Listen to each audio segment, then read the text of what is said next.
Greetings everyone. So here we meet again with another video. Topic आपने देख ही लिया होगा, Mahendra Chawla versus union of India. ये केस आप विटनेस प्रोटेक्शन स्कीम के नाम से जानते हैं। अगर ये प्री में सवाल आता तो वो यही पूछेगा कि in which case supreme court has directed all the states and union territories to implement the witness protection scheme made by the government of India referred to in this case. तो आपको नाम याद रखना है Mahendra Chawla versus union of India. वैसे भी ये 2018 का है, हम तो अभी 2024 में ये सब सुन रहे हैं, तो 6 साल हो चुके हैं आए हुए। लेकिन इंपॉर्टेंट है, बहुत लोगों को अभी भी ये नहीं पता कि विटनेस प्रोटेक्शन स्कीम पूरे देश में लागू करी जा चुकी है, और जो भी स्कीम में लिखा है उसके तहत कार्रवाइयां हो रही हैं, फंड्स क्रिएट हो रहे हैं, कमिटी बन गई है, और जितने भी वल्नरेबल विटनेस हैं उनको सिक्योर किया जा रहा है। अब बात यह है कि विटनेस प्रोटेक्शन स्कीम की जरूरत क्यों पड़ी, पहले तो आपको यही समझना है।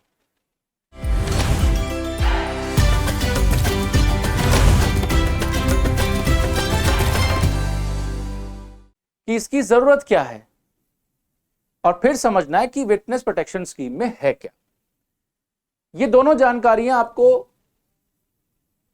इस बात पे मदद करेंगी कि कल मान लीजिए अगर इंटरव्यू में सवाल आ जाए तो आपके पास जो अप्रोच है सुप्रीम कोर्ट की वो आपके दिमाग में है कि क्यों विटनेस को प्रॉब्लम होती है, क्या क्या बिंदु हैं जिसमें विटनेस को प्रॉब्लम देखी गई है, और किस एक बिंदु मतलब किस एक वाक्या या फिर किस एक फैक्टर की वजह से हमें विटनेस प्रोटेक्शन स्कीम की इतनी जरूरत पड़ी कि 2018 में सुप्रीम कोर्ट ने बिना कानून के होते हुए, जुडिशियल एक्टिविज्म ही तो है, कानून नहीं है हमारे पास विटनेस प्रोटेक्शन स्कीम का। अगर कानून होता तो हमें सुप्रीम कोर्ट के पास जाने की जरूरत ही ना पड़ती। कानून की मांग उठाई गई थी, लेकिन जब नहीं पूरी हुई और चीजें बिगड़ रही हैं तो टाइम ऐसा था कि कोर्ट के पास जब ये पिटिशनर्स गए तो उन्होंने मांगा कि भैया हमारी सुरक्षा करो। अब देखिए, कोई भी 4 व्यक्ति अगर उठ के सुप्रीम कोर्ट के पास चले जाएं कि हमारी जान को खतरा है, हमारी सुरक्षा करो, तो सुप्रीम कोर्ट तो यही बोलेगी ना कि जाइए पुलिस के पास और मदद ले लीजिए। लॉ एंड ऑर्डर सिचुएशन संभालने के लिए हमने पुलिस बल का इजाद किया हुआ है, मतलब पुलिस बल हमने बनाई है। तो आपको कोई भी खतरा हो आप पुलिस को जाके कंप्लेंट करिए, पुलिस आपकी सुरक्षा करेगी, वो प्रिवेंटिव एक्शन लेगी। तो ऐसा क्या हुआ कि ये जो 4 पिटिशनर सुप्रीम कोर्ट के पास आए उनके लिए सुप्रीम कोर्ट ने संज्ञान लिया कि नहीं, ये जो खतरा है इनके ऊपर, इनकी जान का, ये किसी कारणवश है, और वो कारण जो है वो एक क्लास है। क्लास मींस ये कुछ ऐसे कैरेक्टर में है जिसकी वजह से ये दुखी हैं या फिर इनकी जान को खतरा है। उस फैक्टर को उन्होंने पहचाना, और वो फैक्टर था कि ये लोग साक्ष्य हैं। क्या है? विटनेस। ये लोग साक्ष्य हैं।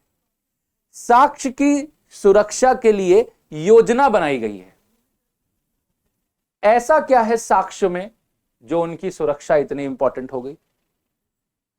वहीं पे आएगा सवाल कि क्यों जरूरत पड़ी विटनेस प्रोटेक्शन स्कीम की। इससे पहले कि हम जाने कि विटनेस प्रोटेक्शन स्कीम क्या है, विटनेस प्रोटेक्शन स्कीम की जरूरत क्यों पड़ी तो समझ लें, और विटनेस एज अ क्लास हम क्यों समझ रहे हैं कि इसको सुरक्षा की जरूरत है। देखिए, जब भी किसी केस में ट्रायल होता है तो ट्रायल का एक ही मकसद है कि सच का पता लगाइए। सच का पता लगाने के 2 ही तरीके हैं कि आप साबित करिए कि जो आप फैक्ट कह रहे हैं वो सच है। साबित करने के लिए आपको या तो ओरल एविडेंस चाहिए होता है या फिर रिटन एविडेंस चाहिए होता है। रिटन एविडेंस अगर आपके पास है, मतलब कि डॉक्यूमेंट, दस्तावेज, अगर दस्तावेज आपके पास हैं फिर आप दस्तावेज प्रोड्यूस करिए, हम उसको पढ़ेंगे। अगर वो दस्तावेज सही है, सही तरीके से बना है, और जैसा कानूनी वो एग्जिस्टेंस में होना चाहिए वैसा ही बनाया गया है, तो हम उसको सच मान लेते हैं और उससे आपका फैक्ट प्रूव हो जाता है।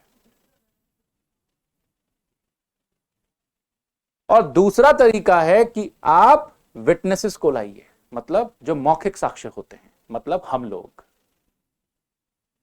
हमने जो देखा, जो सुना, जो परखा, जो स्वाद भी लिया,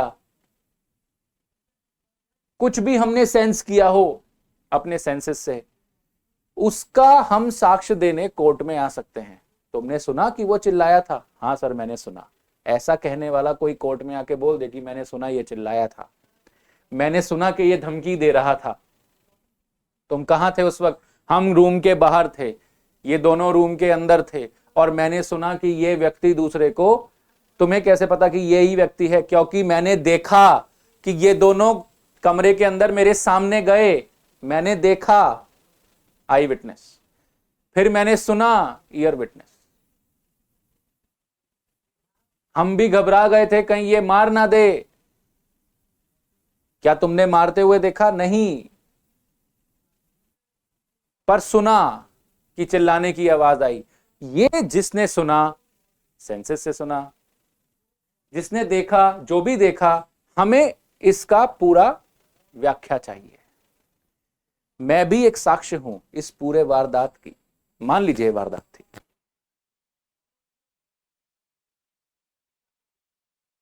तो साक्ष्य कौन हुआ? साक्ष्य एक तो हुआ रिटन दस्तावेज में, और एक हुआ मौखिक, जैसे मैंने अभी आपको एक्ट करके दिखाया, जिसका आप chief examination, cross examination, re examination करते हो।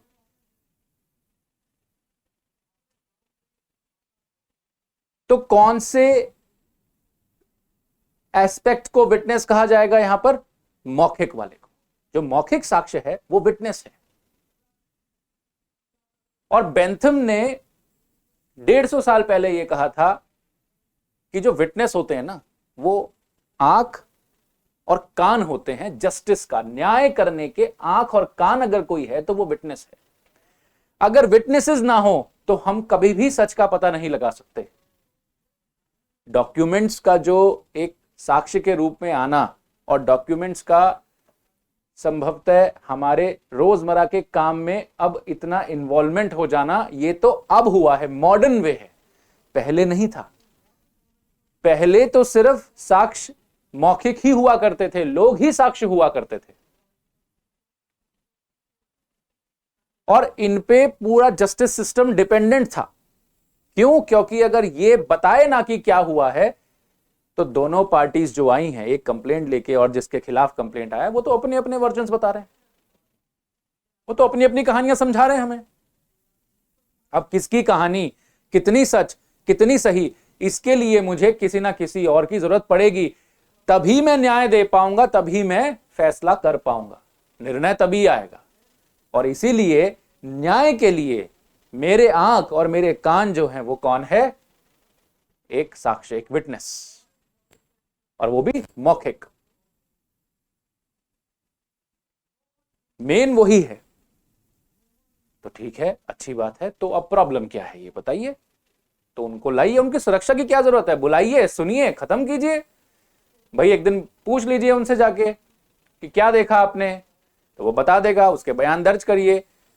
अगर 4 हैं तो 4 से पूछिए, 5 है तो 5 से पूछिए, 1 है तो 1 से पूछिए, और उनके बयान दर्ज कर लीजिए। अब देखिए कि वो क्या कह रहा है और किसकी कहानी पे उसका जो वर्जन है, मतलब जो वो कह रहा है, वो किसकी कहानी से ज्यादा मेल खा रहा है। जिसकी कहानी से ज्यादा मेल खा रहा होगा उसका पलड़ा भारी होगा। तराजू देखा है आपने लेडी जस्टिस के हाथ में? जिसका पलड़ा भारी होगा, जो नीचे जाएगा, वो जीत जाएगा। इस बैलेंस में जो नीचे जाएगा वो जीत जाएगा, क्योंकि जिसका पलड़ा भारी होगा वो नीचे जाएगा, वो जीत जाएगा। मतलब उसकी बात सत्य है, उसको जजमेंट मिल जाएगी, उसको निर्णय मिल जाएगा उसके हिसाब से, मतलब जो वो चाह रहा है, जो कानून में उसको मिल सकता है।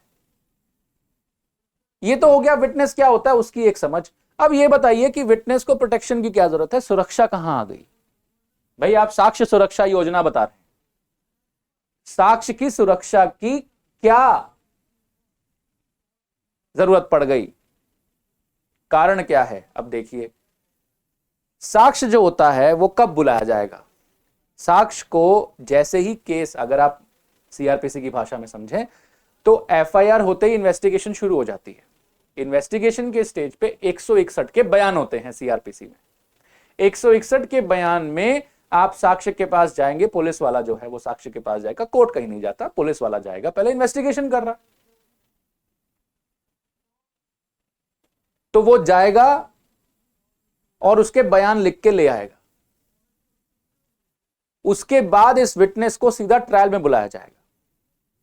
ये जो 161 के बयान हैं ये सिर्फ इन्वेस्टिगेशन के पर्पस के लिए हैं, जिससे कि पुलिस वाला ये तय कर सके कि उसको कोई ऑफेंस होता दिख रहा है कि नहीं, और पुलिस रिपोर्ट दायर कर सके कि उसके हिसाब से क्या हो रहा है। और सारे ये एविडेंस, मतलब उनके जो बयान है ताजा ताजा, वो कलेक्ट होके कोर्ट को सबमिट कर दिए जाएं।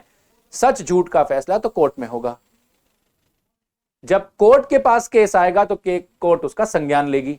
संज्ञान लेने के बाद इसको अक्यूज्ड को समन किया जाएगा। अक्यूज मतलब जो भी आरोपी है, अभियुक्त है, और उस पर चार्ज लगा के अब ट्रायल शुरू किया जाएगा। और ट्रायल में सच और झूठ का फैसला होता है। वहां पर इन साक्ष्यों को बुलाया जाएगा फिर से, और वहां पर फिर कोर्ट के सामने बयान दिए जाएंगे। और अगर उनके बयानों में कुछ भी आगे पीछे होता है तो हम इन्वेस्टिगेशन में दिए गए उनके बयानों से उनको कॉन्ट्राडिक्ट करते हैं, चेक करते हैं। खैर, हम उसके बारे में चर्चा नहीं कर रहे, लेकिन समझिए पहले प्रक्रिया कैसे चल रही है। तो 2 स्टेजेस पे तो बड़े इंपॉर्टेंट हो रहे हैं। किस? पहला स्टेज इन्वेस्टिगेशन, जब पुलिस वाला विवेचना करेगा, और दूसरा स्टेज है ट्रायल, जब कोर्ट सच और झूठ के फैसले के लिए इनसे बयान लेगी। दोनों ही स्टेज पे ये इंपॉर्टेंट है, और दोनों ही स्टेज के बीच में बहुत डिस्टेंस होता है। डिस्टेंस मतलब इन्वेस्टिगेशन में भी टाइम लगता है, फिर बीच में एक इंक्वायरी स्टेज आती है, कॉग्निजेंस, समनिंग, चार्ज फ्रेमिंग, उसके बाद ट्रायल, और उस विटनेस का कब नंबर आए। अब इसमें जरा समझिए एक बिंदु कि पुलिस को तो फिर भी कहा गया है कि विटनेस अगर आपके पास ना आ रहा हो तो आप विटनेस के पास चले जाएं, लेकिन कोर्ट तो कहीं नहीं जाएगी। तो जो विटनेस है, जो साक्ष्य है, वो कोर्ट के पास ही आएगा जब ट्रायल शुरू हो जाएगा। कोर्ट के कार्रवाई करने की अपना एक प्रक्रिया है। अब मान लीजिए आपने विटनेस को कोर्ट में बुलाया और उस दिन जज नहीं आया, तारीख लगेगी ना कि इस दिन विटनेस बुलाइए, विटनेस एग्जामिनेशन होगा, जज ही एब्सेंट है। स्ट्राइक हो गई तो कोई काम नहीं चल रहा है, कोर्ट में स्ट्राइक होती है तो कोई काम नहीं होता। किसी कारणवश छुट्टी हो गई तो कोई काम नहीं होगा। किसी कारणवश अभियुक्त नहीं आ पाया या वकील साहब नहीं आ पाए तो भी कोई कार्रवाई नहीं होगी, वो व्यक्ति वापस जाएगा। ये सारी बातें इसमें डिस्कस्ड हैं केस में। मैं आपको कुछ पैराग्राफ तो पढ़ा के दिखाऊंगा, फिर वो वापस चला जाएगा, मतलब फिर से आएगा, फिर अगर ऐसा कुछ हो गया फिर वापस जाएगा। तो कोर्ट ने देखा कि इसका तो हरासमेंट भी होता है। ये सब चीजों का अभी एक निष्कर्ष निकलने वाला है। उस निष्कर्ष से विटनेस प्रोटेक्शन स्कीम तक पहुंचेंगे हम। ये तो बहुत ही बेसिक सी चीज देखी कि आपने विटनेस को परेशान कैसे किया हुआ है। विटनेस की हरासमेंट होती है अगर वो आए और कार्रवाई ना हो, एडजॉर्नमेंट हो जाए, फिर वापस जाएगा। इससे 2 चीजें होंगी। क्या? पहली चीज तो वो दिन उसका खराब हुआ कोर्ट में आने जाने के लिए, जहां भी वो व्यवसाय करता होगा या फिर कोई नौकरी करता होगा तो वो दिन गया, छुट्टी लेके आएगा। दूसरा, उसके आने जाने का खर्चा। इन दोनों की कंसिडरेशन आपने देखी नहीं, इससे विटनेस हताश होता है। फिर कोर्ट ने यह भी समझा, बहुत सारे केसेस भी हैं, मैं आपको भी केसेस का रेफरेंस भी दे दूंगा, इन सब केसेस में ये सब डिस्कस किया गया सुप्रीम कोर्ट में। फिर कोर्ट ने यह समझा कि देखिए इसकी हरासमेंट तो होती ही है अगर ऐसा कुछ हो।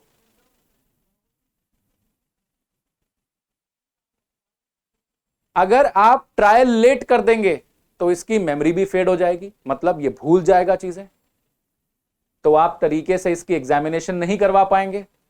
और जब ये भूल रहा होगा तो आप इस पे प्रेशर डालेंगे कि ढंग से याद करो, सही से बताओ, क्योंकि जिसका भी विटनेस होगा उसका तो केस खराब हो रहा है। और वो इस पे प्रेशर डालेगा। ये प्रेशर जो है वो नहीं झेल पाएगा, उसको ट्रॉमा होगा।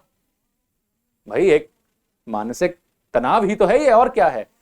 और वकील कैसे प्रेशर डालेगा वो आपको भली भांति पता है। वो सवाल पूछेगा इधर उधर के, जिससे कि वो कम से कम जो बात है वो पूरी बताए, सोचे समझे, उस पर और तनाव बढ़ेगा, जिससे उसको ट्रॉमा होगा। वहां थोड़ा सा बेचारा बिदक रहा है, विचल रहा है।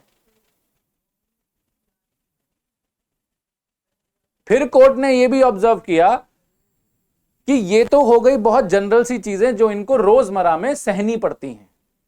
इसमें एक चीज और बोली थी उन्होंने, जो कि ये कोर्ट ने सोचिए बोला कि कभी कभी तो ऐसे कोर्ट्स में भी जाना होता है इनको, मान लीजिए ट्रायल कोर्ट में जा रहा है या फिर कोई ऐसी जगह पे वो कोर्ट है कि जहां पर बैठने की व्यवस्था भी नहीं है, इनकी पानी पीने की व्यवस्था नहीं है, और जो पियून है वो इनको दुत्कार के बाहर फेंक देता है कोर्ट से। ऐसा कोर्ट ने लिखा, मैं नहीं कुछ कह रहा हूं, I can coat this. Court ने इन सब बिंदुओं पे चर्चा की, समझा इनको कि देखिए ऐसे 3-4 चीजें ये तो होती ही हैं। अब आते हैं मेन पॉइंट पे। ये तो इनकी रोजमर्रा के प्रॉब्लम्स हैं। अब मेन पॉइंट क्या है? मेन पॉइंट ये है कि अगर कोई ऐसा केस हुआ जिसमें थोड़ा भी पैसे वाला या बाहुबली हुआ या पॉलिटिकल बैकग्राउंड का हुआ, माफिया हुआ, कोई ऐसा अभियुक्त है जो माफिया है, पॉलिटिकल बैकग्राउंड का है, पावरफुल है, मनी या फिर वेपन की पावर रखता है,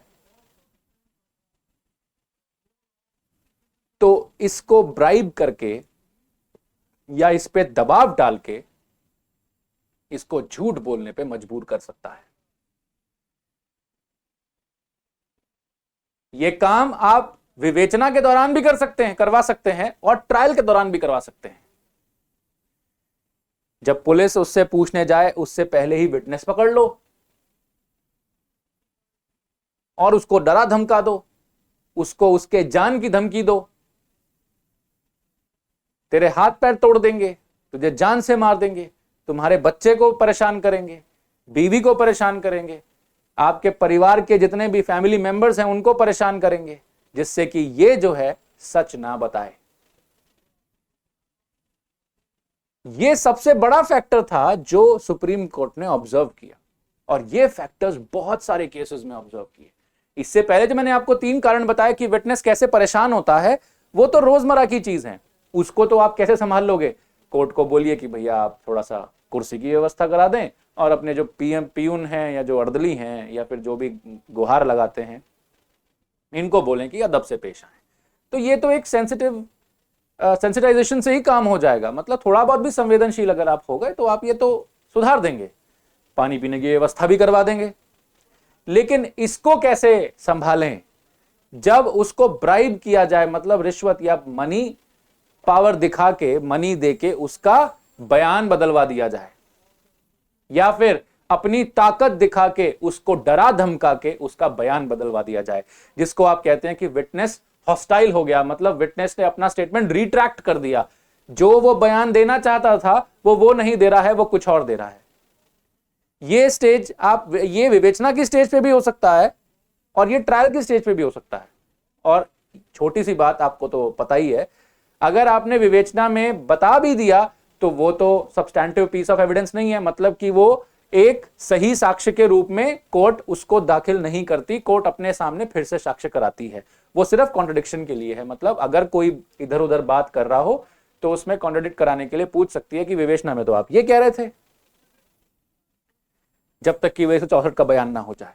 तो 161 के बयान की तो वैसे ही कोई वैल्यू नहीं है, वैल्यू है जो कोर्ट के सामने बोल रहा है। तो मान लीजिए पुलिस के सामने उसने बयान दे भी दिए थे जो शायद सच हो, कोर्ट के सामने वो रिट्रैक्ट हो गया क्योंकि बहुत अंतराल था उसके बीच में। इतने में तो अभियुक्त को पता चल गया ना कि साक्ष्य कौन कौन आए हैं, किस किस की विवेचना हुई है। क्यों? क्योंकि उसको जब समनिंग होती है, 207 208 की रिक्वायरमेंट कराई जाती है, तो उसको पूरा का पूरा एफआईआर के साथ जो पावता होता है वो दे देते हैं। पावता समझते हैं आप? जो पूरी डॉक्यूमेंट्स होते हैं वो उसको देने अनिवार्य है, जिससे कि वो अपना डिफेंस प्रिपेयर कर सके। तो 161 के बयान वगैरह सब चार्जशीट में दिया जाता है। 173(2) में पुलिस रिपोर्ट जब आती है तो पुलिस रिपोर्ट में सारे दस्तावेज संलग्न करके उसको दिए जाते हैं अभियुक्त को, तो उसको दिखेगा नहीं कि कौन कौन बयान दिया है, किस किस को विटनेस बनाएंगे, किस किस को साक्ष्य बनाएंगे। अब वो अप्रोच कर लेगा आराम से। अब वो अपने मनी का पावर दिखाए या फिर अपनी फिजिकल पावर दिखाए।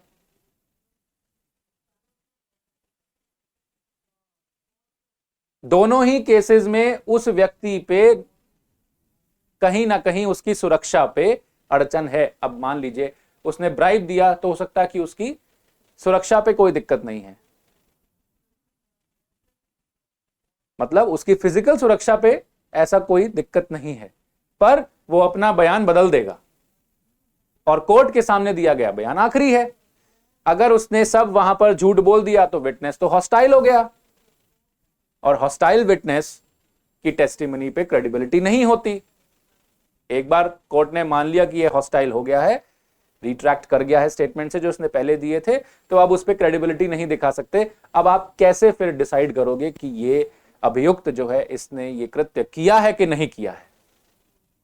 अगर मान लीजिए 4 विटनेस चारों के चारों हॉस्टाइल हो गए, अब कैसे प्रूव होगा कि इसने ही एक कृत्य किया है? किस आधार पे ये प्रूव करेंगे? आधार खत्म कर दिया, क्योंकि विटनेस क्या है, आंख और कान, वो बंद हो गए। और या तो बंद खुद हुए या बंद किए गए। खुद होने के चांसेस कम होते हैं, करे जाने के चांसेस ज्यादा होते हैं, और यही तो कोर्ट समझ रही है कि ये जो अभियुक्त है, मान लीजिए किसी पॉलिटिकल पार्टी का है, और मैक्सिमम केसेस में ये होता है, ध्यान रखिएगा। और कोर्ट ने यही देखा, जितने भी लॉ कमीशन की रिपोर्ट्स हो गई, मैलीमैथ कमीशन की रिपोर्ट हो गई, सब एक ही चीज देख रहे हैं कि विटनेस का हॉस्टाइल टर्न होना बहुत ही आम होता जा रहा है, जिसकी वजह से कन्विक्शन रेट, जो निर्णय में आपको यह रूल करना था कि देखिए इसने कृत्य किया है तो ये दोषी है, तो ये रेट कम होता जा रहा है। कन्विक्शन हो ही नहीं रही है, एक्विट हो रहा है, बाइज्जत बरी हो रहे हैं सब। और बरी क्यों हो रहा है? क्योंकि कोई साक्ष्य नहीं। और कितनी जाहिर सी बात है, एक व्यक्ति साक्ष्य बन के आएगा और उसको अपनी जान माल का नुकसान झेलेगा, तो वो क्यों ही आपको सही बात बताएगा? सही बात बता के या तो खुद मरेगा या उसके परिवारजनों पे कोई अड़चन आएगी, कोई दिक्कत आएगी। वो खुद की और अपने परिवारजनों की सुरक्षा चाहता है कि अगर हमें सुरक्षा मिले तब तो हम आपको बताएं, और अगर हम ही सुरक्षित नहीं हैं तो हम आपको बता के खुद को असुरक्षा में डाल के सच बताना नहीं चाहते। और ये एक बहुत बड़ी विडंबना है। तो इसमें किसकी गलती निकलेगी? गलती निकलेगी प्रशासन की, उस तंत्र की, उस प्रणाली की, जो इनको सुरक्षित नहीं कर पा रही है, जो इनको सच बोलने के लिए प्रेरित नहीं कर पा रही है। तो विटनेस के साक्ष्य के बहुत सारी दिक्कतों को परखते हुए इस मेन दिक्कत पे कोर्ट ने अपना फोकस किया। ऐसा क्यों किया? क्योंकि महेंद्र चावला के केस में जो 4 पिटिशनर आए, वो चारों पिटिशनर इसी असुरक्षा से ग्रसित थे। कौन थे ये 4 पिटिशनर? अब आपको पता है कि आसाराम बापू जी का केस चल रहा है, वो जेल में बंद है। जो भी विटनेसेस आसाराम बापू के केस में थे, उनमें से 2 मर चुके हैं, कई लोग इंजर्ड हैं, और जो अभी हैं, माइनर रेप केस का चार्ज है ना उन पे, इसमें जो 4 पिटिशनर आए हैं वो वही हैं। एक मृत विटनेस का बाप है, एक जिसको थ्रेट मिला है उसका बाप है, विक्टिम का फादर है, एक जर्नलिस्ट है, क्योंकि वो जर्नलिस्ट बार बार वो विसिल ब्लो कर रहा है। विसिल ब्लोअर तो हम प्रोटेक्शन एक्ट ला चुके हैं। विसिल ब्लो मतलब कि वो ही तो बता रहा है सच क्या है, कहां पर क्या हो रहा है, किस विटनेस को कैसे परेशान कर रहे हैं, कौन कौन से केसेस आ रहे हैं, किसने क्या बयान दिया, आसाराम बापू जी के आश्रम में क्या चलता था, बाहर क्या चलता था। ये सारी चीजें जो विसिल ब्लो करेगा, मतलब जो विसिल समझते हैं ना, सीटी, जैसे चौकीदार सीटी मारता है और सबको जगाता है, ऐसे ही ये विसिल ब्लोअर है, ये सबको जगाता है कि देखिए ऐसा ऐसा हो रहा है यहां पर, और समाज में इन लोगों की जरूरत बहुत है। एक जर्नलिस्ट भी है इसमें जो कह रहा है कि हम सबकी जान को खतरा है सर, हमें बचाइए। और हमारी जान को खतरा हुआ तो कोई और विटनेस जो एरे किए गए हैं, मतलब जो लाइनअप किए गए हैं जो विटनेस, वो भी डर जाएंगे। हमें धमकियों भरी खत मिलते हैं। एक ने तो बोला कि जेल के अंदर से चिट्ठी आ रही है मेरे पास धमकियों की, क्योंकि जिस विटनेस को एक व्यक्ति, एक अभियुक्त ने जिस विटनेस को मारा था वो जेल के अंदर है, वहां से चिट्ठी लिख रहा है धमकी की। तो हमें बचाइए भाई, बचाने का काम पुलिस का, लेकिन सुप्रीम कोर्ट क्यों संज्ञान ले रही है? क्योंकि सुप्रीम कोर्ट देख रही है कि ये लोग विटनेस होने की वजह से खतरे में हैं, ये लोग सही करने की वजह से खतरे में हैं। इस क्लास ऑफ पीपल को तो हमें अलग से बचाना है। कौन है ये विटनेस, साक्ष्य? इनको बचाना बहुत जरूरी है, क्योंकि ये बचेंगे, इनकी सुरक्षा होगी, इनको हम प्रोटेक्ट करके रखेंगे, तभी ये सच बताने में कॉन्फिडेंस लाएंगे। और हमें सच पता चलेगा तो हम जो दोषी है उसको दोष सिद्ध कर पाएंगे। तो अगर आपको कारण पता चला हो तो खेल सारा विटनेस की प्रोटेक्शन पे है, क्योंकि जो हीनस क्राइम्स होते हैं जैसे कि मर्डर, छोटे मोटे तो चलो देखो, छोटा मोटा कोई क्राइम हो, 10-5 रुपए की चोरी कर लिया, 100-200 रुपए का चोरी कर लिया, समझ में आता है कि इसमें क्या ही आप इतना दिमाग लगाएंगे कि विटनेस मिले ना मिले, और इसमें किसी विटनेस को क्या ही कोई प्रॉब्लम क्रिएट करेगा, अनलेस कि उसकी बहुत रेपुटेशन स्टेक पे हो अभियुक्त की।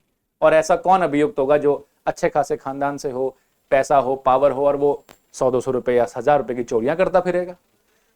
जब होते हैं हीनस क्राइम्स, मान लीजिए उसने हत्या या तो परिणाम दिया, या साजिश की, या उसको अबेट किया, ये एक बड़ा हीनस क्राइम है। हो सकता है उससे बहुत सारे मोटिव उसके पूरे हुए हों, और अब वो बचना चाह रहा है तो अपनी पावर का इस्तेमाल कर रहा है, या तो वो मनी पावर है या फिजिकल पावर, मतलब उसका बाहुबल जो बंदूक से आ रहा है, लोगों से आ रहा है, जैसे भी आ रहा है, वो उसका प्रयोग करेगा और अपने आप को दोष मुक्त करने की कोशिश करेगा। और दोष मुक्त करने के लिए सबसे बड़ा जो कारण है वो है, या फिर जो सबसे बड़ा एक वेपन है किसी के भी पास, वो है कि जाइए साक्ष्य को बड़गला दीजिए, या तो उसको पैसा देके खरीद लीजिए। अगर मान लीजिए वो फिर भी सच बोलने में आमादा है तो आप क्या करेंगे? आप उस पर बल प्रयोग करेंगे, उसको धमकियां देंगे, या उसको मार ही देंगे। और मान लीजिए 5 विटनेस हुए, एक को भी मारा तो 4 और जितने भी हैं मुंह बंद करके बैठ जाएंगे, या फिर गलत बयान देंगे, या कोर्ट ही नहीं आएंगे। क्या कर लो, भाग जाएंगे। और अगर विटनेस ही कोर्ट नहीं आएगा तो प्रूव क्या करोगे? किस आधार पे आप कहेंगे कि ये हत्या इसने की है, और वो बाइज्जत बरी? और ये क्या है? ट्रैवेस्टी ऑफ जस्टिस बोलते हैं इसको। ये न्याय नहीं है, न्याय का खंडन है। इससे विक्टिम को न्याय नहीं मिलता, इससे अराजकता आएगी। इसीलिए टाइम सही है कि हम इन पिटिशनर्स को, इनके थ्रू सबको बचाएं। तो कोर्ट ने क्या किया? कोर्ट ने यूनियन ऑफ इंडिया को बुलाया। पहले सिर्फ 3-4 स्टेट्स थे जो पिटिशनर के साथ इन्वॉल्व थे। उसके बाद देखा कि ये तो प्रॉब्लम जो है ये तो पैन इंडिया है। पैन इंडिया मतलब पूरे देश में ये दिक्कत है, हर जगह ये दिक्कत आएगी। तो सारे स्टेट्स को और जितने भी यूनियन टेरिटरीज हैं, केंद्र शासित जो होते हैं, उन सबको बोला कि अपना अपना रिप्लाई भेजिए, बताइए क्या करा जाना चाहिए। और कोर्ट ने सराहा कि गवर्नमेंट ऑफ इंडिया ने, मिनिस्ट्री ऑफ होम अफेयर्स ने एक विटनेस प्रोटेक्शन स्कीम बना के भेज दी सीधा अटॉर्नी जनरल के हाथों। तो गवर्नमेंट ने सराहा कि आप इसको अपोज करने की जगह आप हमें मदद करने आए हैं। और सारे स्टेट से रिप्लाई मांगा कि बताइए आप भी क्या क्या स्टेप्स लेना चाहते हैं, वो बताइए। विटनेस प्रोटेक्शन स्कीम लेके आए अटॉर्नी जनरल साहब उस वक्त, और कोर्ट के हाथ में थमाया। तो कोर्ट ने सबको भेज दिया कि देखिए विटनेस प्रोटेक्शन स्कीम ऐसे एक ड्राफ्ट बना के दी है, आप सब पढ़िए, और इसमें कोई अमेंडमेंट चाहिए तो वो बताइए।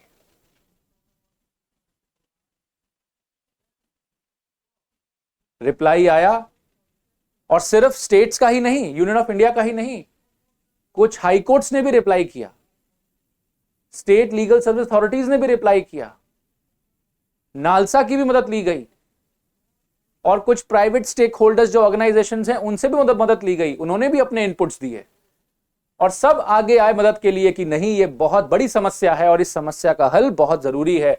ये बहुत सराहनीय है कि हम पहली बार ऐसा कोई प्रोटेक्शन स्कीम, कोई ऐसी योजना लेके आ रहे हैं जो साक्ष्य की सुरक्षा करे। अब साक्ष्य की सुरक्षा करनी कैसे है? ऐसा तो है नहीं कि सिर्फ एक पुलिस वाला उसके साथ घूमता रहेगा। आप खुद ही सोचिए। यहां तक अगर बात समझ में आ गई हो तो अब अगले चरण पे चलते हैं कि अब विटनेस प्रोटेक्शन स्कीम बनी कैसे, क्या दिमाग लगा के बनी।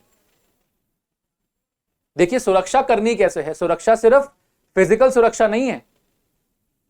एक बार आप विटनेस बन जाते हैं तो आपकी शक्ल सबके पास है, आपको सबको पता है, अभियुक्त को ही पता है, सबको पता है कि आप कोर्ट आते हैं और डिपोज करते हैं। अब आपका और आपके परिवार के बारे में जानना कितनी देर की बात है। एक बार आपकी आइडेंटिटी डिस्क्लोज हो गई, क्योंकि आपकी आइडेंटिटी तो कोर्ट में आएगी आएगी, आधार कार्ड दोगे ही दोगे। कैसे बताओगे कि मैं जो हूं, मैं गवाह ये हूं। मान लीजिए कोर्ट में पुकार हुई गवाह राकेश, इस केस में गवाह राकेश आ जाना है, तो गवाह राकेश आया तो राकेश तुम ही हो, उसके हाँ करने से राकेश थोड़ी बनेगा। आप आइडेंटिटी लेंगे और पूरा देखेंगे कि हाँ विटनेस यही है, फिर प्रोसिक्यूशन बताएगा, जो आपके कोर्ट बाबू हैं, कोर्ट साहब, वो बताएंगे कि हाँ हाँ यही राकेश है जिसको बुलाना था हमें। ऐसा तो कोई भी आ जाए कहेगा मैं राकेश हूं। आइडेंटिटी क्रिएट हुई तो सबको पता चल गया, अभियुक्त सामने खड़ा होगा। क्यों? क्योंकि जितने भी साक्ष्य हैं एक क्रिमिनल केस में, सब के सब अभियुक्त के समक्ष लिए जाएंगे, ऐसा प्रोविजन है सीआरपीसी में 273 में लिखा हुआ है कि जितने भी साक्ष्य हैं क्रिमिनल कोर्ट में, सब के सब अभियुक्त के समक्ष लिए जाएंगे। तो अभियुक्त ने देख लिया, उसको आइडेंटिटी हो गई, सामने देख लिया।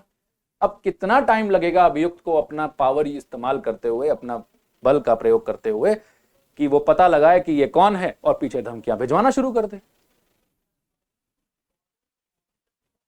बहुत सिंपल है।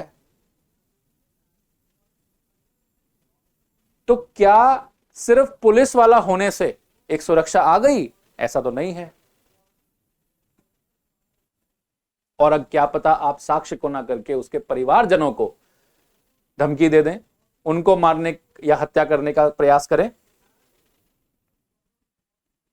तो क्या पूरा थाना उनके घर की सुरक्षा के लिए लग जाएगा?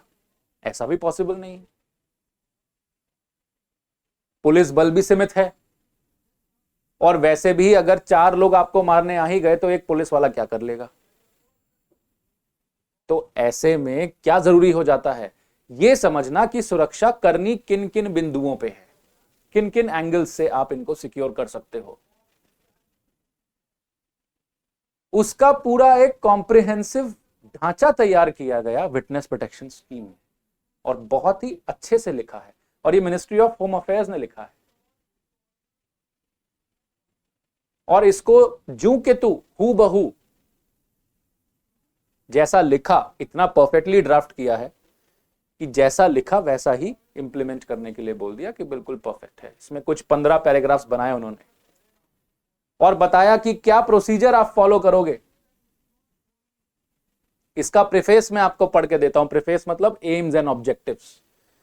मतलब कुछ भी पढ़ने से पहले जब आप प्रीफेस पढ़ते हैं तो आपको यह पता चलता है कि किस कारणवश ये बनाया गया, क्या ऑब्जेक्ट है, क्या मिशन है इस पर्टिकुलर एक्ट के आने का, या योजना या स्कीम के आने का।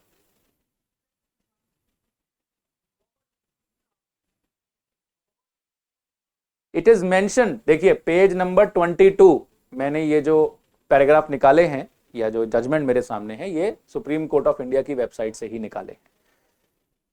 sci.gov.in में सारे जजमेंट्स मिल जाएंगी आपको। मैं वहीं से ही देखकर उसी में मार्क करके तभी आपको बताता हूं सब कुछ।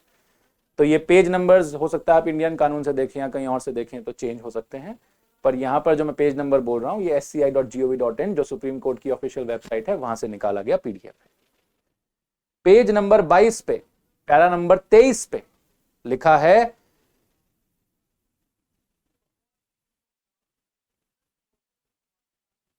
We may place on record that as per the affidavit of central government, the Witness Protection Scheme 2018 is based on the inputs received from 18 states and union territories, 5 state legal service authorities, and open sources include civil society, 3 high courts as well as from police personnel. Court ने पहले बोला कि किन किन की मदद से हम अपने रिकॉर्ड पे ले रहे हैं ये विटनेस प्रोटेक्शन स्कीम. इसमें हाई कोर्ट भी हैं, पुलिस वाले भी हैं, सिविल सोसाइटी के मेंबर्स भी हैं, स्टेट लीगल सर्विस अथॉरिटी भी है, नालसा भी है और स्टेट्स भी हैं, यूनियन टेरिटरीज भी हैं, यूनियन ऑफ इंडिया भी है.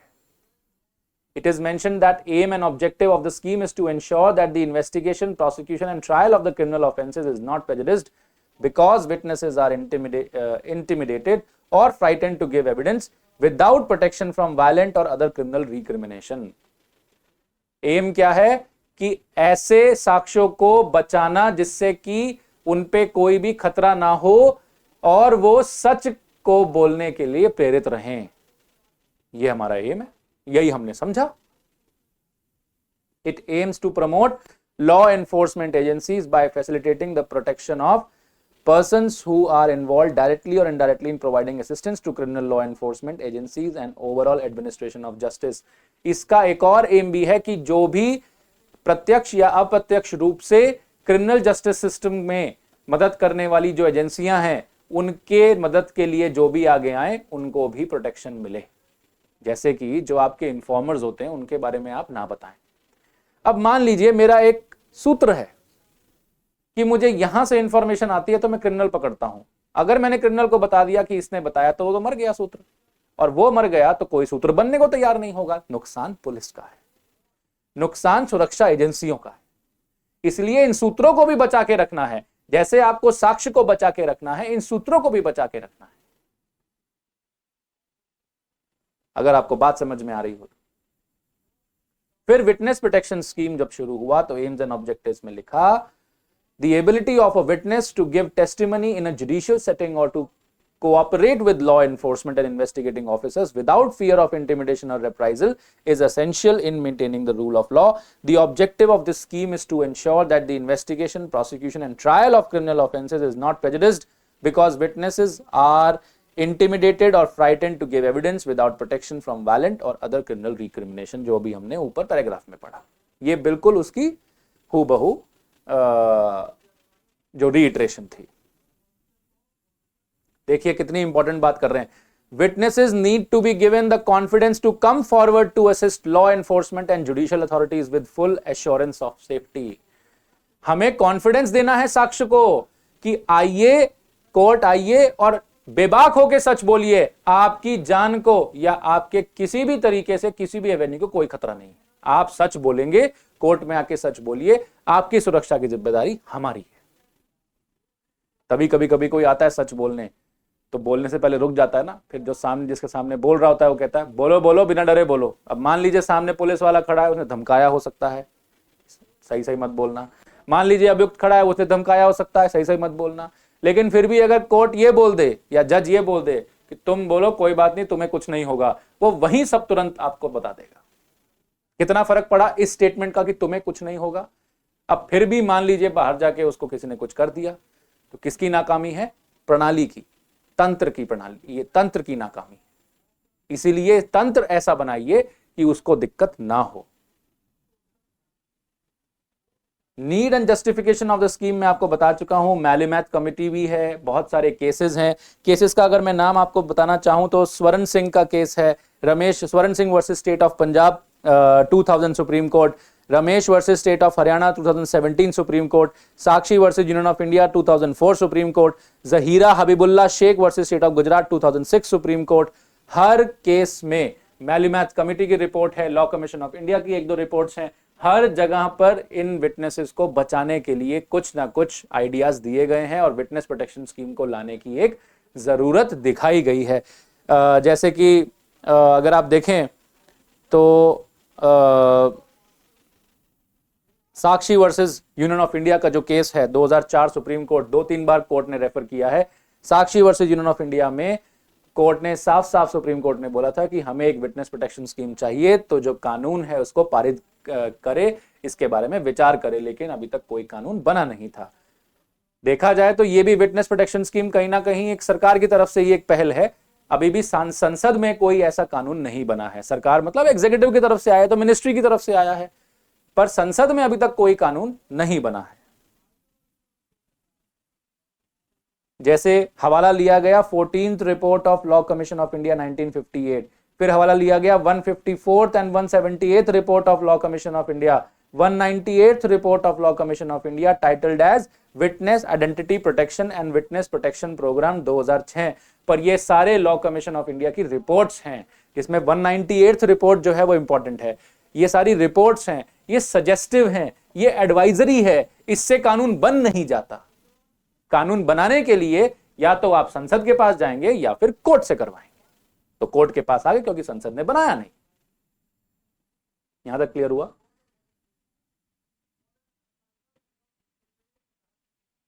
अब बात आती है कि विटनेस प्रोटेक्शन करनी कैसे है। एक प्रोसीजर बनाएंगे। अब प्रोसीजर तो बना दिया, लेकिन क्या सिर्फ फिजिकल प्रोटेक्शन चाहिए? आप खुद सोचिए कि किन किन बिंदुओं पे विटनेस प्रोटेक्शन स्कीम काम कर रही होगी। क्या खाली फिजिकल प्रोटेक्शन चाहिए?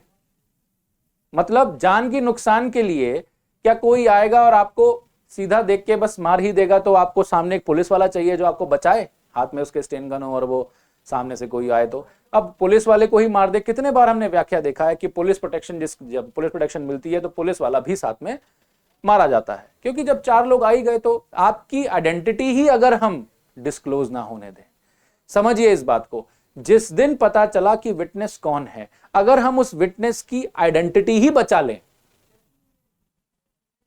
डिस्क्लोज ही ना होने दें, उसको इतना कॉन्फिडेंशियल रखें कि अभियुक्त क्या किसी को भी पता ना चले कि यह आदमी विटनेस है। अब मान लीजिए मैं ही आपके सामने खड़ा हूं, आपको नहीं पता कि मैं किन किन केसेस में विटनेस हूं,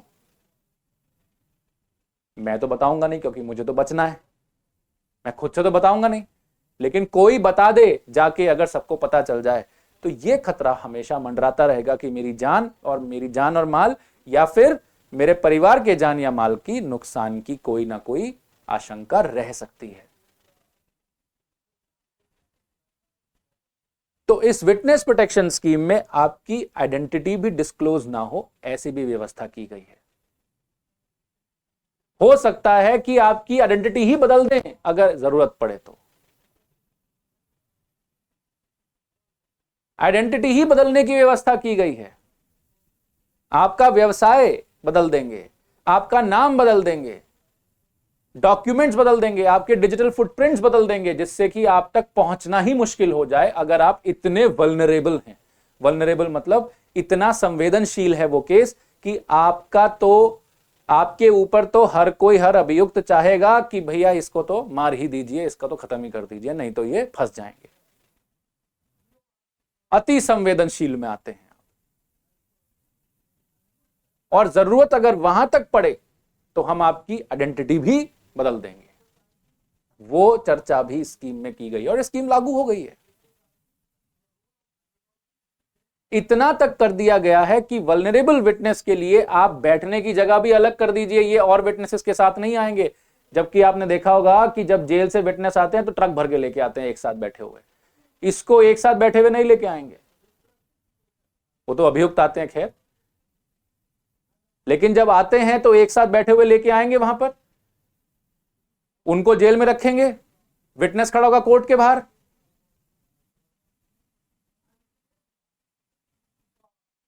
और जैसे ही अभियुक्त को लेके आओगे विटनेस सामने दिखता है, सबको दिख गया, सारे वकील जो बैठे हैं कोर्ट में सबको दिख गया, जितने और विटनेस आए हैं उनको भी दिख गया, जितने और अभियुक्त आए हैं सबको दिख गया कि हाँ अच्छा भैया ये इसका विटनेस है। आइडेंटिटी वहीं तो छुपानी है। तो आप विटनेस को ऐसे लेके आए और ऐसी जगह बिठाएं कि वो किसी को ना दिखे, प्लस ओपन कोर्ट में कभी उसका बयान ना लिया जाए। एक ऐसी व्यवस्था की जाए कि अभियुक्त और विटनेस कभी एक दूसरे के सामने ना आए। जब अभियुक्त ही नहीं देख पाएगा, सोचिए ऐसी एनक्लोज स्पेस में आप करेंगे कि अभियुक्त ही नहीं देख पाएगा, तो कोई आम जनता क्या देखेगी, और किसको क्या पता ये क्यों आया क्यों निकल गया। सिर्फ किसको पता होगा? जो सुरक्षा कर्मी होगा, सिर्फ किसको पता होगा? जो जज होगा, सिर्फ किसको पता होगा? जो उसको लेके आया कि ये इस केस में विटनेस है, बस। और इसमें उन्होंने ये बल दिया कि पुलिस एस्कॉर्ट करवाए, मतलब पुलिस उसको घर से कोर्ट तक लेके आए और कोर्ट से घर तक छोड़े, जिससे कि जो भी रास्ते में ट्रांसपोर्ट में जो भी प्रॉब्लम आ सकती है या फिर उसके डिपोज करने में जो भी दिक्कत आए वो उसको अवॉइड किया जा सकता हो। क्योंकि मैक्सिमम ये देखा गया है कि जब विटनेस कोर्ट आ रहा होता है तो रास्ते में ही कोई ना कोई वारदात कर दी जाती, जिससे कि ये जाके वहां पर सच ना बताए, रास्ते में ही धमका दिया जाता है या सामने से आंखों से धमका देते हैं, सच मत बोलना नहीं तो ये हो जाएगा वो हो जाएगा। अभियुक्त को दिखेगा नहीं तो धमकाएगा कैसे? ये ऐसी भी व्यवस्था करी है कि जज अगर बैठा है एक कमरे में तो अभियुक्त इधर है और साक्ष्य इधर है, एक दूसरे को नहीं देख पा रहे पर जज दोनों को देख पा रहा है। वो अभियुक्त को सुन सकता है और साक्ष्य अभियुक्त को सुन सकता है और अभियुक्त साक्ष्य को सुन सकता है। ऐसी व्यवस्थाएं करने के लिए बोला गया है। इवन इतना तक बोला गया है कि विटनेस की शक्ल ऐसी धुंधली कर दी जाए कि वो दिखे ही ना किसी को, जज को भी ना दिखे। ऐसी कॉरिडोर बनाया जाए जिसमें सिर्फ यहां से विटनेस गया और उधर से अक्यूज्ड आया, इनके तो आने जाने का रास्ता भी अलग अलग। और इसका अगर आप नमूना देखना चाहते हैं तो दिल्ली में भी ऐसे वल्नरेबल विटनेस रूम्स बनाए गए हैं। धीरे धीरे हर स्टेट इसमें इंफ्रास्ट्रक्चरल डेवलपमेंट कर रही है to the best of the ability of the rule. That means जितना हो सकता है बेस्ट तरीका उसको सिक्योर करने का, वो सब इस स्कीम में डाला गया है। मैं इस स्कीम के हेड्स पढ़ देता हूं आपको फटाफट, जिससे आपको पता चले कि वास्तव में ये किस तरीके से कौन कौन से बिंदु पर उसको बचा रहे हैं। इन कैमरा प्रोसीडिंग्स तो आपको पता ही है, सीक्रेट में प्रोसीडिंग। इन कैमरा मतलब कैमरे के सामने नहीं, in camera mean secretly proceeding करना है, एक अलग जगह पे बैठना है इन लोगों के साथ जहां विटनेस को खतरा हो सके तो वीडियो कॉन्फ्रेंसिंग से उसका रिकॉर्ड कर लीजिए। वीडियो कॉन्फ्रेंसिंग एक बहुत अच्छा तरीका है। हो सके तो उसको एक सेफ हाउस में ले जाइए। अगर आपको लगता है कि इसको मारा जा सकता है तो उसको सेफ हाउस में ले जाओ, उसके खर्चे करो। एक विटनेस प्रोटेक्शन फंड बनाया जाएगा जहां से सब खर्चा किया जाएगा, इंफ्रास्ट्रक्चरल खर्चा किया जाएगा, उसके एक्सपेंसेस पे खर्चा किया जाएगा, वो व्यवसाय कर सके कोई छोटा मोटा उस पर खर्चा किया जाएगा, उसकी आइडेंटिटी पूरी क्रिएट की जाएगी, उस पर खर्चा किया जाएगा। और ये सारा खर्चा करना है उस फंड से। ये फंड कौन बनाएगी? State government. तो इतने तरीके से विटनेस को प्रोटेक्ट किया जा रहा है कि वो अभियुक्त के टच में आएगा ही नहीं। अभियुक्त किसी को बोल भी दे तो भी विटनेस कभी उनके टच में नहीं आ पाएगा, और आप उस पर बल या किसी भी या पैसों का कोई भी बल या फिर आपके बाहु का बल आप उस पर प्रयोग नहीं कर पाएंगे। वो व्यक्ति बिल्कुल आपसे, आपकी आंखों के सामने से ओझल रहेगा। और ये कब तक होगा? जब तक कि ट्रायल खत्म ना हो जाए। और जैसे ही ट्रायल खत्म हुआ उसके बाद भी अगर उसकी जान को नुकसान है तो वो थ्रेट एनालिसिस करके आप तब तक उसको सुरक्षा प्रदान करेंगे। इसमें सबसे इंपॉर्टेंट है थ्रेट एनालिसिस रिपोर्ट, जिसको TAR बोलते हैं। ये थ्रेट एनालिसिस रिपोर्ट भी प्रिपेयर करने के लिए बोला गया है DSP या ACP को। जहां कमिश्नरेट होगी वहां ACP, जहां नहीं होगी वहां DSP। DYSP रैंक का ऑफिसर, जो कि एक अच्छा PCS अधिकारी होता है, DYSP रैंक का ऑफिसर थ्रेट एनालिसिस रिपोर्ट बनाएगा और वो उस कमिटी को देगा जो अथॉरिटी है, जो अल्टीमेटली ऑर्डर देगी कि इसकी प्रोटेक्शन करो और ऐसे ऐसे करो। फिर पुलिस की जिम्मेदारी है कि वो उसको प्रोटेक्शन दे जैसे जैसे ऑर्डर में दिया गया है। उसका पूरा प्रोसीजर दिया गया। थ्रेट एनालिसिस रिपोर्ट को ऐसे बोला गया है, means a detailed report prepared and submitted by head of the police. Head of the police का मतलब DGP नहीं है, वो आगे लिखे हुए हैं प्रोसीजर में कि आप DYSP या ACP से थ्रेट एनालिसिस रिपोर्ट बनवा सकते हैं। वही उस जोन का हेड ऑफ द पुलिस है। In the district, head of the police in the district, investigating the case with regard to the seriousness and credibility of threat perception to the witness or his family members। और ये बात बड़े ध्यान देने वाली बात है कि विटनेस खाली अपने लिए ही डर में नहीं होता, अपने परिवारजनों के डर में भी होता है। इसीलिए फैमिली मेंबर्स को भी विटनेस प्रोटेक्शन स्कीम में इंक्लूड किया गया है। तो विटनेस खुद और उसके परिवारजन दोनों को सुरक्षा मिलेगी। अगर जरूरत पड़े सबकी आइडेंटिटी आप रिप्लेस कर सकते हैं, सबको सुरक्षा, सबको सेफ हाउस में ले जा सकते हैं कि जब तक कंप्लीट ना हो जाए तब तक आप यहां रहिए, आपकी सुरक्षा को कोई नुकसान नहीं है। वीडियो कॉन्फ्रेंसिंग से उसका बयान करवाइए, नहीं तो उसको लाने जाने का व्यवस्था कीजिए। और जहां भी उसको लेके जाएंगे वहां भी कहां बिठा रहे हैं अभियुक्त को पता ही नहीं है कि कौन आया कौन नहीं आया, कोई शक्ल ही नहीं देख रहा है उसकी, मतलब उसको एक तरह से घोस्ट कर देंगे। कब आया कब गया, कौन आया कौन गया, किसी को नहीं पता, वकील को भी नहीं पता कि कहां था कौन था जी, क्योंकि विटनेस एग्जामिनेशन होनी है। इसमें वकील क्या करेगा, वकीलों को तो एक जगह बिठा के बस ऑब्जेक्शंस की बात होगी कि भैया जब एग्जामिनेशन होगी तो आप ऑब्जेक्शन उठा सकते हैं कि नहीं। जब वकील मान लीजिए क्रॉस एग्जामिन कर रहा होगा विटनेस को, तो विटनेस का जो वकील है वो बैठा हुआ है एक जगह पे, वो देखेगा क्वेश्चंस कौन से पूछे जा रहे हैं कि नहीं। ऐसे में वकालत, अच्छी वकालत करने वाला व्यक्ति ही चाहिए होगा, क्योंकि यहां पर डिमीनर भी बहुत अफेक्ट करता है। तो वो हर चीज के बिंदु पे, हर पहलू पे विचार करने के बाद ही उनको ऐसी सिचुएशन में बिठाया जाएगा कि जज उसको ढंग से देख सके, अभियुक्त और विटनेस आपस में ना देख सकें, वकील एक दूसरे को खामखाई ना देखें। मतलब वकील जो विटनेस का है और जो वकील अभियुक्त का है, ये एक दूसरे को ना देखें, ये अलग अलग रहें। क्योंकि अगर अभियुक्त के वकील ने भी विटनेस को देख लिया तो भी बात बिगड़ जाएगी, तो वो बता देगा, बताने को तो बता ही सकता है। It shall contain specific details about the nature of threats faced by witness. Threat analysis report में क्या परसेप्शन है कि कैसे कैसे थ्रेट्स इसको आ सकते हैं, और his family to their life, reputation and property. इसकी मान की हानि हो सकती है, माल की हानि हो सकती है, या फिर इसकी जान की हानि हो सकती है। तीनों हानियों पे एनालिसिस करो, परसेप्शन लाओ कि क्या हो सकता है। यही रिपोर्ट जो है डिटेल्ड रिपोर्ट बनेगी, एक एक चीज की रिपोर्ट बनेगी। इसी को बोलते हैं टार, थ्रेट एनालिसिस रिपोर्ट। ये बनने के बाद ही ऑर्डर होगा। और विटनेस को कैसे डिफाइन किया गया है, witness means any person who possesses information और डॉक्यूमेंट अबाउट एनी ऑफेंस। यहां पर उस विटनेस को भी इंक्लूड कर लिया जिसके पास कोई ऐसा अहम डॉक्यूमेंट है। कभी कभी जब इकोनॉमिक ऑफेंसेस होते हैं या फिर कोई ऐसा ऑफेंस होता है जिसमें एक डॉक्यूमेंट बेस्ड एविडेंस बहुत इंपॉर्टेंट हो जाते हैं, तो ऐसे में अगर किसी के पास डॉक्यूमेंट है, वो विटनेस फॉर द डॉक्यूमेंट बोलते हैं, अगर किसी के पास कोई डॉक्यूमेंट है, कोई दस्तावेज है, उसको भी प्रोटेक्ट करना बहुत जरूरी है, क्योंकि उसके पोजीशन में है वो डॉक्यूमेंट। अगर मान लीजिए उस पर उसको धमका दिया या उसकी जान का खतरा अगर आ गया तो वो डॉक्यूमेंट इधर उधर कर देगा या लाएगा नहीं, फिर आप कुछ नहीं कर सकते, छुपा देगा डॉक्यूमेंट, ढूंढते रहो। उसको भी प्रोटेक्ट करना जरूरी है। तो विटनेस प्रोटेक्शन स्कीम ने दोनों ही विटनेसेस को प्रोटेक्ट किया। एक विटनेस वो जिसके पास डॉक्यूमेंट है, जो सिर्फ डॉक्यूमेंट लेके आएगा, उसको आप पर्सनली क्रॉस एग्जामिन नहीं करेंगे, और एक विटनेस वो जिसके पास इंफॉर्मेशन है, जिसके दिमाग में बहुत कुछ है, उसके दिमाग से निकलवाना है। फिर एक विटनेस प्रोटेक्शन फंड क्रिएट होगा, means the fund created by bearing the expenses incurred during the implementation of witness protection order passed by competent authority under the scheme.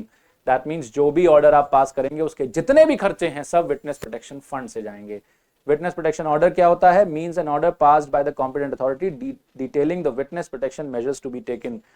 ये ऑर्डर वो ऑर्डर है जिसमें क्या क्या मेजर्स आपको लेने हैं वो बताए गए हैं। इस विटनेस प्रोटेक्शन स्कीम में 3 तरीके की कैटेगरीज क्रिएट करी हैं। एक वो विटनेस जिसके जान को नुकसान हो, एक वो विटनेस जिसके समझ लीजिए कि जिसको मारना नहीं है लेकिन उसको थ्रेट है कि वो कुछ भी उसके लिम में प्रॉब्लम हो सकती है, मतलब कि वो आके उसका पैर काट देंगे, हाथ काट देंगे, या फिर यही धमकी है कि जान से नहीं मारेंगे लेकिन नुकसान कर सकते हैं, रेपुटेशन का, मान का नुकसान कर सकते हैं, माल का नुकसान कर सकते हैं, शरीर का नुकसान कर सकते हैं, जान से मारने वाला नहीं है।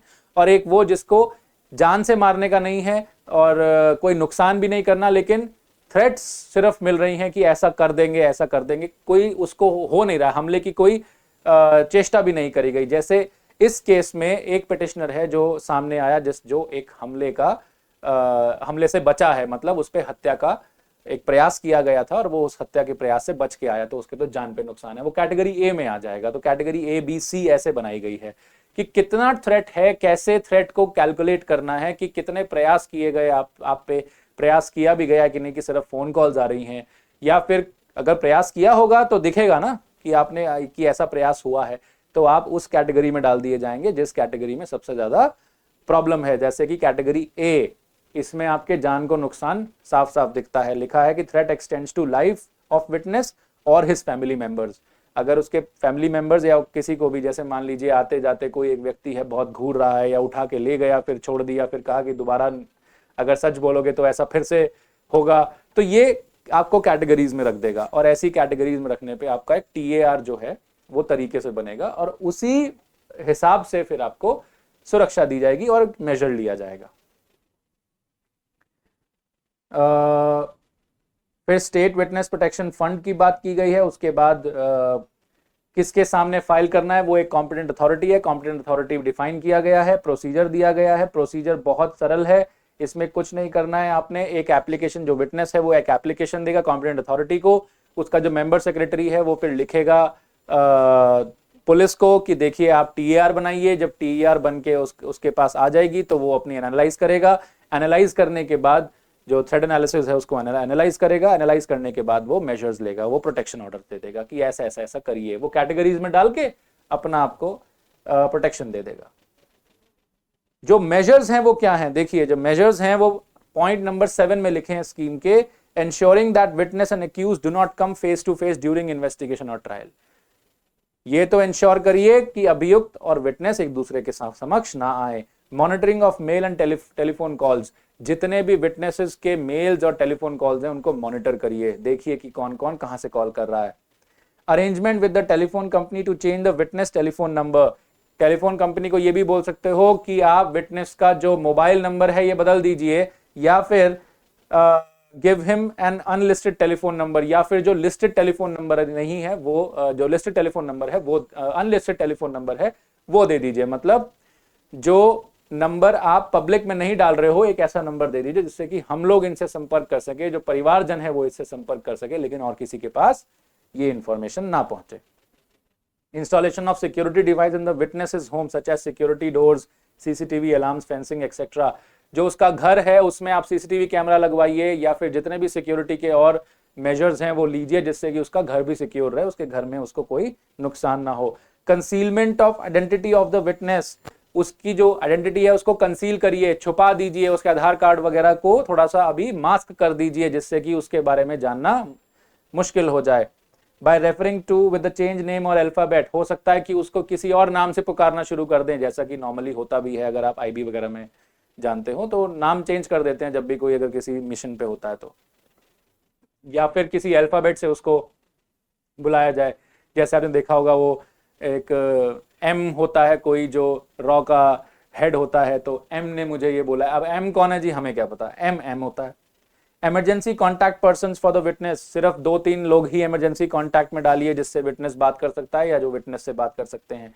Close protection, regular patrolling around the witness house, witness house के अराउंड एक सुरक्षा बना के रखिए कि क्लोज पेट्रोलिंग करिए, मतलब देखते रहिए कि कौन आ रहा है कौन जा रहा है, जिससे कि आपको पता रहे क्या हो रहा है। Temporary change of residence to a relative's house और नियर बाय टाउन, उसका अभी टेम्पररी चेंज कर दीजिए उसका घर, वो कहीं और रहेगा, किसी रिश्तेदार के यहाँ रखवा दीजिए या फिर किसी और शहर में उसको भेज दीजिए।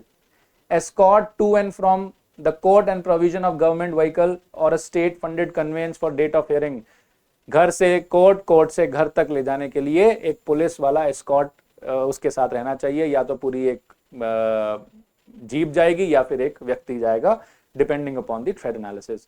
Holding of in camera trials, in camera मतलब सीक्रेट ट्रायल्स होल्ड करिए, सबके सामने मत करिए, ओपन कोर्ट में मत करिए।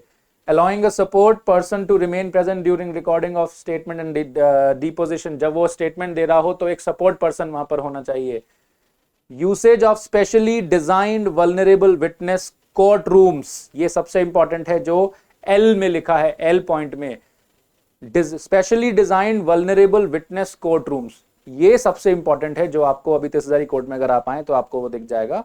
वल्नरेबल विटनेस कोर्ट रूम्स बनाए गए हैं which have special arrangements like video links, one way mirrors and screen apart from separate passages for witness and accused, जो मैं अभी आपको बता रहा था कि अलग अलग जगह से अक्यूज्ड और विटनेस आएंगे। वन वे मिरर होगा, मतलब आप देख सकते हैं लेकिन आप वो नहीं आपको देख पाएगा।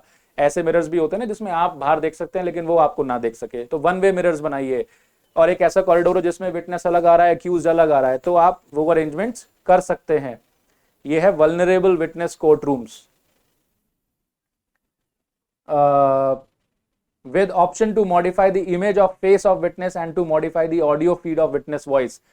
विटनेस की वॉइस को मॉडिफाई कर दो, उसके फेस को मॉडिफाई कर दो, ना तो उसकी आवाज को ही कोई पहचान पाए और ना ही जैसे आपने देखा होगा कि यहां पर कुछ लगा दिया और वो अजीब सी आवाज में बात कर रहा है कुछ अपनी मॉडिफिकेशन हो रही है जिससे कि आप ना पहचान पाओ। जब मेरी आवाज आप सुन रहे हो, कल आप मान लीजिए मुझे पहचानना होगा तो पहचान लेंगे ना कि हाँ हाँ ये तो ये एक सर ये ले रहे थे, ये उन्हीं की आवाज लग रही है। मॉडिफाई कर दूंगा तो आपको नहीं समझ में आएगी कि किसकी आवाज है, ना शक्ल दिखेगी कौन सी है। तो ऐसा मॉडिफिकेशन भी करने के लिए बोला है। देखिए किस तरीके से आइडेंटिटी और उसकी सुरक्षा का सुनिश्चित किया जा रहा है। Ensuring expeditious recording of deposition during trial on day-to-day basis without adjournments, ये सबसे इंपॉर्टेंट है। ये कोई नहीं समझता कि आपको यहां पर कितना ही प्रोटेक्शन कर लो, अगर 10-10 साल केस चलाने हैं तो ऑब्वियस सी बात है कि कितना ही प्रोटेक्शन कर लो वो आदमी फिर भी ट्रॉमा में जाएगा। 1 साल तक उसकी आइडेंटिटी कंसील करके रखोगे, 1 साल तक वो कहीं और रहेगा, वो वैसे ही फ्रस्ट्रेट हो जाएगा, वो वैसे ही सच बोलने के लिए तैयार नहीं होगा कि मुझे नहीं बोलना, मैं नहीं हूं, मैं झूठ झाड़ बोल के अपना बाहर जा रहा हूं, क्योंकि मुझे तसल्ली भी चाहिए, मुझे शांति भी चाहिए। 10-10 साल केस चलाएंगे तो वो वैसे ही हरास हो जाएगा। तो इसलिए आप इसको डे टू डे करिए। एक बार एग्जामिनेशन शुरू हो तो 3-4 दिन, 5 दिन, 10 दिन इसके ऊपर ना चले और रोज चले, जिससे कि उसका जो कार्यभार था वो उसका खत्म हो और उसको रिलीज किया जाए, डिस्चार्ज किया जाए कोर्ट से। सबसे इंपॉर्टेंट पॉइंट है ये aim point, expeditious day to day trial. खत्म करिए उसका चीफ क्रॉसरी एज सुन एज पॉसिबल और एग्जिबिट करके उसका एविडेंस अपना रिकॉर्ड में डाल दीजिए और उसको डिस्चार्ज करिए, तुम्हारा हो गया, जाओ। और उसके बाद बार बार नहीं बुलाना, नहीं तो फिर थ्रेट, फिर थ्रेट, फिर थ्रेट, ये बार बार एक प्रोसेस बन जाएगा। इसको एक बारी में प्रक्रिया खत्म कीजिए। इतना स्ट्रांगली ये ट्रायल होना चाहिए जिसमें भी ऐसे विटनेसेस इन्वॉल्व हो। Awarding time to time periodical financial aids and grants to the witness from Witness Protection Fund for the purpose of relocation, sustenance and starting a new vocation. मैंने आपको बताया था कि विटनेस प्रोटेक्शन फंड से उसको नया व्यवसाय शुरू करने के लिए या फिर कहीं और जाके बसने के लिए, क्योंकि एक जस्टिस पाने के लिए इतना तो हमें करना ही पड़ेगा कि उस व्यक्ति को थोड़ा सा मदद करनी पड़ेगी पैसों से। Any other form of protection measures consider necessary, या फिर इसके अलावा जो भी मेजर्स आपको सही लगे उस वक्त आप ले सकते हैं। उसके बाद monitoring and review, protection of identity, change of identity भी इसमें पॉसिबल है। Conferring new identities includes new name, profession, parentage and providing supporting document acceptable by government agencies. Government ऐसा उसका एक नया रूप बना देंगे कि उसके माता पिता के नाम चेंज और उसका व्यवसाय चेंज, वो कौन है वो चेंज, हर चीज चेंज कर देंगे। मान लीजिए आज मैं टीचर हूं, कल मैं माना जाऊंगा कि मैं कहीं किसी उद्योगपति का बेटा हूं, ऐसा बना देंगे मुझे, ठीक है, जो भी मान लीजिए, तो कुछ भी बना देंगे, तो आपका एकदम आइडेंटिटी ही चेंज कर देंगे कि अरे आप तो वो थे, आप तो ये थे ही नहीं।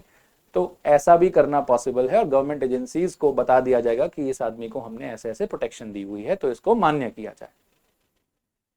फिर रीलोकेशन ऑफ विटनेस हम समझ चुके हैं। Witness to be apprised of the scheme, witness को बताया जाएगा कि देखिए ये स्कीम है, ऐसे ऐसे मेजर्स हम लेंगे। और confidentiality and preservation of records, बहुत सिंपल सी बात है कि जो रिकॉर्ड्स हैं उनको प्रिजर्व करना है और ये ऑफिशियल सीक्रेट्स एक्ट में आए, जिससे कि जितने भी लोग इन्वॉल्व हैं इसकी सिक्योरिटी में, उनमें से कोई भी इंफॉर्मेशन बाहर ना दे पाए। देखिए अगर सिर्फ 5 ही लोगों को पता होगा कि ये ऐसा हो रहा है, तो अगर 6वें को पता चला तो इसका मतलब इन 5 में से ही किसी ने बताया है, तो रिस्पॉन्सिबिलिटी आ जाएगी। इसलिए इसको कॉन्फिडेंशियलिटी और प्रिजर्वेशन करना है। और एक पूरा इन्होंने फॉर्मेट बनाया हुआ है जिसके थ्रू आप हमेशा ये विटनेस प्रोटेक्शन स्कीम लागू कर सकते हैं और कैसे कैसे इसको एप्लीकेशन को देना है। This is how it has been given in the case. और फिर विटनेस प्रोटेक्शन स्कीम को पढ़ के कोर्ट को लगा कि ये बहुत ही अच्छी और कॉम्प्रिहेंसिव स्कीम है और सरकार इसने बड़े अच्छे से इसको ड्राफ्ट किया है और इस स्कीम को लागू करने के लिए तुरंत ही बोल दिया कि from the immediate effect the scheme is applicable, so every state is directed to apply the scheme and do the needful.